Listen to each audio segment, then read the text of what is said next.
"Are you decent, Bryn?" Joseph asked, knocking outside my door. "No, go away."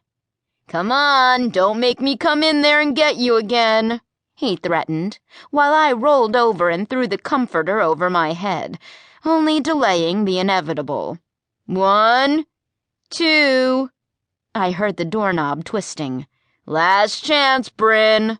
"Come on, Joseph," I called out, knowing it would have no effect on him. "This is getting old." 3. The door fired open at the same time the comforter was parachuting across the room. Joseph had me over his shoulder and down the stairs before I had a chance to make my futile protest. "Thanks a million," I muttered as he heaved me off his shoulder and into one of the chairs circling the kitchen table. "To remind you, again," he smiled at me, rounding over to where his wife stood manning the coffee machine. "You can blame my older brother if you don't like my morning encouragement. He made me promise I wouldn't let you get too..." He paused before pointing his arms at me. "Whatever you are right now," he said, sounding somewhat frustrated, partly annoyed, but mostly happy, of course. Joseph was the happiest person I'd known. Happy in that child on Christmas morning kind of way. I lifted my legs up to my chest and circled my arms around them, looking away from the man who looked so much like the one I loved. Other than a couple years and a few inches, William and Joseph could have been twins. Dark hair, bronze skin, bodies that make you think dirty things, souls that inspired you to do pure things. Basically, so divine they were half God. With my demigod gone, Joseph and Cora were a welcome distraction. They'd been gracious beyond expectation and, second only to William, the best company I'd had in my new life of immortality.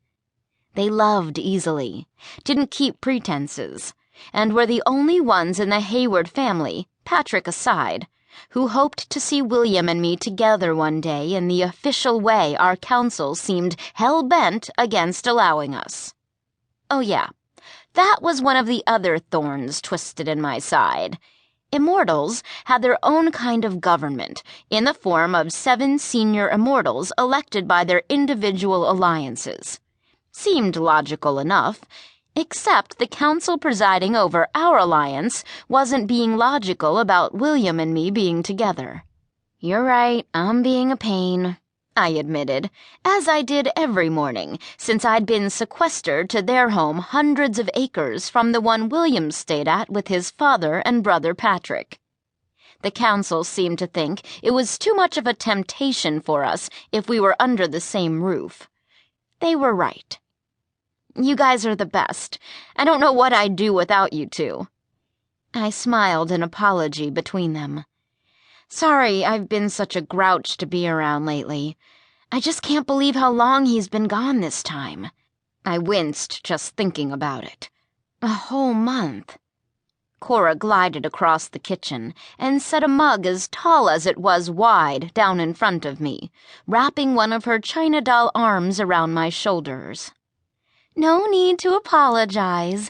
We know how hard it's been," she said, encouraging me with the tone of her voice and the squeeze of her hand over my shoulder.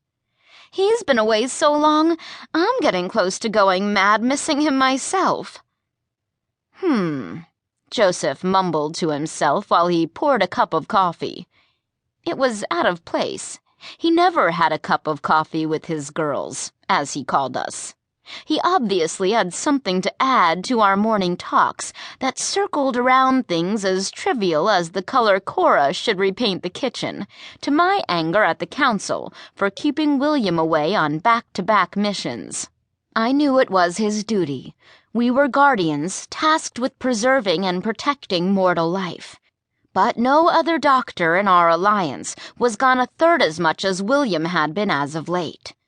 I suppose partial blame could be placed on the inheritors, the other half of the immortal world. Whereas our duty was to preserve mortal life, their duty was to preserve the planet.